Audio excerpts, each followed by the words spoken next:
আজকে আবারও একটা মিনি ব্লগ নিয়ে চলে আসলাম। পরশু ছিল কোজাগরী লক্ষ্মী পুজো।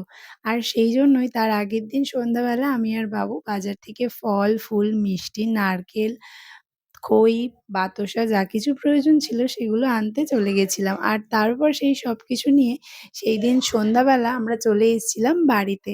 আর তার পরদিন সকালবেলা মায়ের এখানে লক্ষ্মী ঠাকুরের পছন্দের খাবার-দাবার বানানোর তোড়জোড় শুরু হয়ে গিয়েছিল। এখানে মোটামুটি মায়ের তো সবকিছু বানানো হয়ে গিয়েছে। তারপরে আমাদের আঁখি বসে গিয়েছিল আলপনা দেওয়ার জন্য। আর ওর আলপনা শেষে মা এখানে পুজোর সমস্ত জিনিসপত্র সুন্দর করে সাজিয়ে নিয়ে পুজো করতে বসে গিয়েছিল। আর এই ছোট্ট সিংহাসনটার মধ্যে আমাদের লক্ষ্মী ঠাকুরকে বসিয়েছিল।